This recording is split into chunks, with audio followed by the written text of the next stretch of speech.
आता मला EPH determine करायचा आहे इंडक्टिव्ह लोड साठी. इंडक्टिव्ह लोडचे वेक्टर डायग्राम कशी ड्रॉ करायचे मी सांगतो, तुम्हाला टेन्शन घ्यायचं नाही, रिलॅक्स बसा. इंडक्टिव्ह लोड बाळांनो म्हणजे कोणता फेज असतो, बोला लवकर.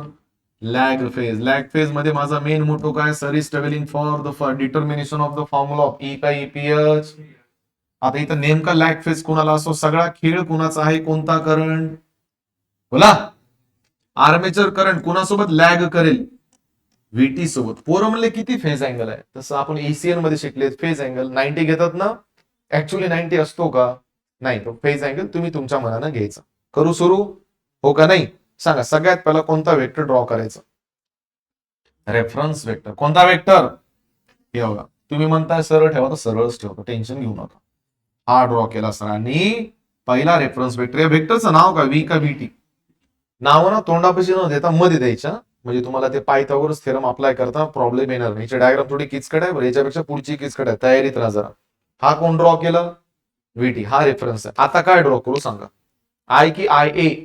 आय ए काय करत आहे, लॅग म्हणजे वर का खाली, खाली घ्या, मला काही प्रॉब्लेम नाही. हा घेतला खाली. हा मुद्दा मोठा घेतला का, मोठा घेतला कारण तुम्हाला ट्रायंगल तयार करायला मदत करेल. हा ड्रॉ केला सरांनी आय ए. इथपर्यंत ओके आहे. सगळ्यात पहिला ड्रॉप कोणता ड्रॉ केला जातो, I A into I A R A. कुणाची दिशा फॉलो करतो, थांबा गडबड नाही करायची. मग कशी दिशा फॉलो करतो तुम्हाला मी सांगतो. आय ए आर ए, आता याची दिशा इकडे आहे ना, तर आय ए आर ए ची पण दिशा इकडे ड्रॉ करायची. बघा बरं, सरळ आहे का, बरोबर आहे का, बरोबर वाटत आहे ना.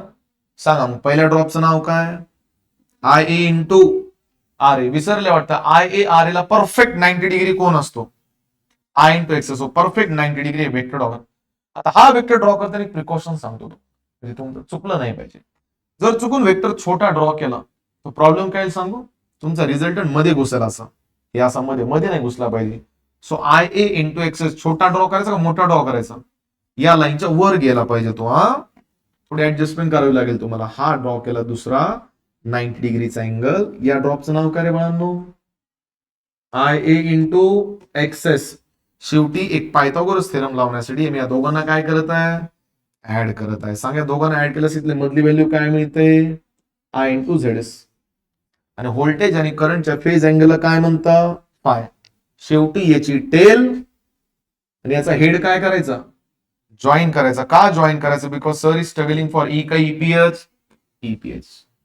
ही वेक्टर असा बाहेर दिसला पाहिजे. या वेक्टरला सरांनी नाव दिले ईपीएच, ज्याच्यासाठी मी स्ट्रगल करत आहे. पण सगळ्यात मोठा प्रॉब्लेम हा झालाय बाळांनो, इथं राईट अँगल ट्रायंगल दिसतच नाहीये. वेक्टर डायग्राम संपली. आता इथून पुढे जे मी करणार ते चेंजेस करणार माझ्या फायद्यासाठी, कारण मला काही करून कोणता थेरम लावायचा आहे. सांगा काय करू, केला राईट अँगल ट्रायंगल मध्ये कन्वर्ट करता आलं पाहिजे. थोडं इकडे घेऊ काय असं, इकडे मला लिहिता येईल थोडं. सांगा लवकर, वेळ वाया नाही करायचा. थोडंफार मॅथमॅटिक्स तुम्ही पण शिकले असताल ना. ट्रायंगल बनत नसतं तर ट्रायंगल बनवायचा, कोण सांगेल, कोण म्हटलं तुम्हाला ट्रायंगल दिसत नाहीये. माझ्या डोळ्यांनी बघितलं तर तुम्हाला ट्रायंगल दिसेल. थोडं वेक्टर एक्सटेंड करा. कसे एक्सटेंड करायचे मी सांगतो. ही लाईन दिसते का, सरळ खाली आणायची, आणली का नाही, तशीच एक लाईन इकडे आणायची. दिसलं का नाही, बघा आता तुम्हाला राईट अँगल ट्रायंगल दिसला का नाही, दिसला का, 90 डिग्री. याला म्हणतात बेस, काय म्हणतात, याला म्हणतात हाईट, याला म्हणतात, तुम्हाला काय बोलवतो लास्ट टाइम ट्रायंगल मस्त उभा बनला होता ना, आता असा आडवा बनला बघा. म्हणून म्हणत होतो व्हीटी वर घेऊ का, व्हीटी वर घेतला असता तर हा ट्रायंगल असा बनला असता. कुणाला काही त्रास आहे का, सांगा. पायथागोरस लावू शकतो आता, नाही लावू शकत. तुम्हाला व्हॅल्यूजच माहित नाही तर कसं काय लावणार. सगळ्या व्हॅल्यूज माहित आहेत का, बघा आरामात गडबड नाही करायची. चला याची व्हॅल्यू माहित आहे, ई का ईपीएच, चालेल याची व्हॅल्यू माहित आहे. याची व्हॅल्यू माहित नाही ना, नंतर बघू. याची व्हॅल्यू माहित आहे का, कोण म्हटलं माहित नाही. ही किती आहे, आय ए आर ए. ही पण किती असेल, आय ए आर ए. चला ठीक आहे, ही व्हॅल्यू माहित आहे ना, I A into he value माहित आहे का, सोडून दे इकडे. थोडं थोडं फिजिक्स मध्ये रिझोल्युशन ऑफ वेक्टर नावाचं बीट आहे बघा. समजा हा ए आहे बाळांनो आणि ए चा अँगल आहे थिटा. ते ए च्या लगतची बाजू असते ए का ए कॉस थिटा, आणि अपोजिट साइड काय असते ए साइन थिटा. हे माहित आहे का नाही मला ते सांगा पाहिजे. या कन्सेप्टला फिजिक्स मध्ये रिझोल्युशन ऑफ वेक्टर म्हणतात. काय म्हणतात? रिझोल्युशन ऑफ वेक्टर म्हणजे एखादा वेक्टर जर इन्क्लाइंड असेल तर त्याच्या थिटाच्या जवळची बाजू कॉस मध्ये लिहिली जाते आणि व्हर्टिकल साइड साइन मध्ये. म्हणजे त्या वेक्टरचे किती तुकडे केले? 2 तुकडे. याला कसं लिहायचं तुम्हाला मी सांगतो. हा कोण आहे? व्ही का व्हीटी? व्हीटीच्या जवळ कोण आहे? फाय. तर व्हीटीच्या लगतची बाजू काय असेल? VT cos five. आडवी बाजू व्हीटी कॉस फाय असेल तर समोरची काय असेल? VT sine phi. बाळांनो, जर ही साइड व्हीटी साइन फाय असेल तर ही पण साइड व्हीटी साइन फाय असेल. आता बघा, तुम्हाला सगळ्या व्हॅल्यू माहित आहेत का? हो का नाही मध्ये उत्तर द्यायचं. हो का नाही माहित झालं ना? नाव I am able to determine E का ईपीएच होते. तुम्हाला रिझोल्युशन ऑफ वेक्टर समजलं नाही का? परत एकदा सांगू का? बेसिक आहे ना रे. रिझोल्युशन ऑफ वेक्टर म्हणजे काय? कुठलाही वेक्टर जर इन्क्लाइंड असेल तर त्याला एक्स आणि वाय ऍक्सिस मध्ये कन्वर्ट करण्यासाठी वेक्टरचे तुकडे केले जातात.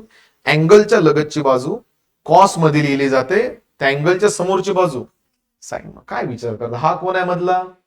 व्हीटीच्या लगतची बाजू कॉस आणि समोरची. काय विचार करता? एवढं सोडून द्या. टू डिटरमाइन ईपीएच सरांनी कोणता थेरम लावला? बाय आपला इंग्लिश थेरम. आता मी काय केलंय, जुन्या नोट्स मध्ये नावं दिलेत असे ए बी सी डी असे. इथं ए, इथं बी, इथं सी, इथं डी, इथं ई. मी काही देत बसत नाही, मी डायरेक्ट ऍड करत आहे. चालेल ना? मग सांगा. हायपोटेनियसचा बोला. हा 2 मिनिटासाठी पलीकडे घेतो, जागा नाही मग. चला करू सुरुवात. चला, हायपोटेनियसचा स्क्वेअर इज इक्वल्स टू बेसचा स्क्वेअर. बेस एक आहेत का 2 आहेत? दोघांची एका ब्रॅकेट मध्ये घ्यायची. VT cos phi plus I A into R A ब्रॅकेटचा plus in another bracket. Height मध्ये एक आहेत का 2 आहेत? दोघांची पण addition. VT sine phi plus I A into XS ब्रॅकेटचा स्क्वेअर. मला हा सेम फॉर्म्युला लिहायचा, पण मला स्क्वेअर पाहिजे का नाही पाहिजे? पाहिजे का नाही पाहिजे? जर नाही पाहिजे असेल तर स्क्वेअर पुढे जाऊन काय होतो? स्क्वेअर की स्क्वेअर रूट. काहीच करू नका, याला फक्त एक स्क्वेअर रूट मध्ये टाकून द्या. विषय संपला. हा भेटला गुट्टे सरना ईपीएच चा अजून एक फॉर्म्युला, पण हा कोणत्या लोड साठी आहे? इंडक्टिव्ह. विषय संपला. फॉर्म्युला पाठ करा. सांगा बरं, मागेलच्या फॉर्म्युल्यात आणि या फॉर्म्युल्यात फरक काय? तिकडे व्हीटी एकटा होता, तिथे कॉस फाय नव्हता. त्याच्यातून कॉस फाय नव्हता, बाकी जशाला तसं होतं ना. आता इथं कॉस फाय नसेल तर साइन फाय पण असेल का? नाही. इथे या फॉर्म्युल्यात काय करायचं? व्हीटी सोबत काय जोडायचा? Cos phi. आणि आय ए एक्सेस सोबत कॉस फायच्या ठिकाणी साइन फाय जोडायचा. मग सांगा ईपीएच चा फॉर्म्युला इंडक्टिव्ह लोड साठी काय आला? Under root. व्यवस्थित सांगायचा.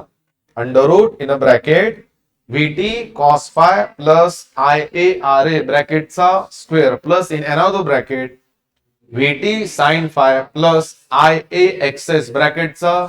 पहिला ड्रॉप रेजिस्टरचाच घ्यायचा आणि दुसरा ड्रॉप रिॲक्टन्सचा म्हणजेच इंडक्टन्सचा घ्यायचा. समजलं? ही डायग्राम भेटली कोणत्या फेज साठी? लॅगिंग फेज साठी, ज्याला आपण इंडक्टिव्ह लोड असं म्हणतो. होता राहिला काय? Capacitive load. आता तुम्हाला समजलं आय ए का वाढवला होता? कारण मला ट्रायंगल ड्रॉ करायला थोडीफार तिची मदत झाली पाहिजे. अंडरस्टँड? मी आता उतरतो कॅपॅसिटिव्ह मध्ये. कोणी ट्राय करू शकेल तुमच्यापैकी कॅपॅसिटिव्ह?